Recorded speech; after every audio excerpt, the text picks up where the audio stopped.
अकोला जिल्ह्यातील अनेक भागात सोयाबीन बियाणं न उगवल्यानं शेतकऱ्यांवर दुबार पेरणीची वेळ आली आहे। सोयाबीन बियाणं न उगवल्यानं आता कृषी विभाग आणि डॉक्टर पंजाबराव देशमुख कृषी विद्यापीठाच्या शास्त्रज्ञांनी थेट शेतकऱ्यांच्या बांधावर जाऊन बियाणं न उगवण्याचं कारण शोधून काढलंय। संयुक्त पाहणीत शास्त्रज्ञांना बियाण्यांची उगवण क्षमता ही कमकुवत असल्याचे निदर्शनास आलंय। याचा अहवाल विद्यापीठातर्फे कृषी विभागाला पाठवला जाणार आहे, तर कृषी विभाग यावर काय कारवाई करते हे पाहण्यासारखं असेल। आधीच पावसाचा खंड आणि त्यात बियाणे न उगवल्यानं अकोला जिल्ह्यातील शेतकरी दुहेरी संकटात अडकले आहेत।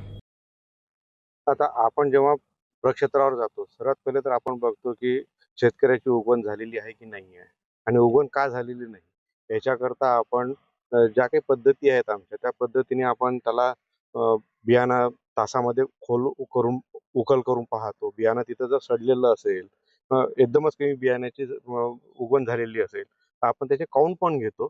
1 स्क्वेअर मीटर मध्ये एरियामध्ये किती काउंट असायला पाहिजे, या सर्व पद्धतीचा आपण वापर करू मग आपण ते ठरवतो की ते बियाणं खरोखर आपल्या उगवण क्षमतेचं जे आहे, म्हणजे जे प्रमाण असतं, ते उगवण क्षमतेचं प्रमाण जसं आहे तेवढं आहे की नाही याच्यावरनं आपण ठरवतो की ते बियाणं बोगस आहे की नाही।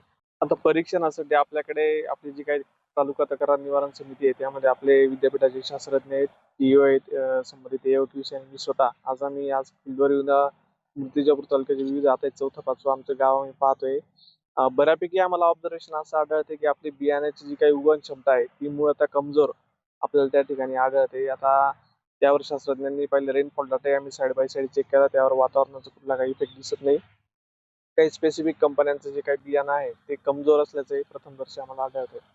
मूर्तिजापूर राहणार सांजापूर मध्ये शेत आहे आणि शेतातनी एकाच दिवशी एका ट्रॅक्टरनं पेरलेले 2 कंपनीचे बियाणे आहे। त्याच्यातनी बुस्टर आणि मालविका दोन्ही निघालं नाही आहे आणि त्याच्याच बाजूनं जी माझ्या बाजूनं शेती आहे त्याच्यातनी त्या आमच्या प्रकाश भाऊनं पेरलेला आहे, त्यांना ते दुर्वा कंपनीचं मिळालेलं आहे, ते एकदम चांगलं निघालेलं आहे। एका ट्रॅक्टरनं एकाच वेळेस पेरलेला आहे। मग याच्यातनी कंपनीचा फरक आहे किंवा वातावरणाचा तर होऊच नाही शकत, कारण कंपनी बियाण्याचाच फरक आहे आणि आम्ही हे महागीचं बियाणं आणलेलं आहे। आता आम्ही डबल पेरू शकत नाही त्याच्यात। माझं 5 एकर शेत आहे आणि मी 5 बॅगा पेरल्या, पण 3 बॅगा महाराष्ट्र शासनाच्या महाबीजच्या आम्हाला मिळालेल्या आहे आणि 2 बॅगा बुस्टरच्या आहे पेरलेले हुतुतू। त्या 3 बॅगा माझ्या निघाल्या आणि 2 हुतुतू बुस्टरच्या बॅगा माझ्या निघाल्या नाही। म्हणून मग माझ्या शेतातनी मूर्तिजापूरचे तायले साहेब आणि कृषी साहेब आपले शास्त्रज्ञ साहेब हे चौकशी करण्याकरता आणि सर्वे करण्याकरता आलेले आहेत।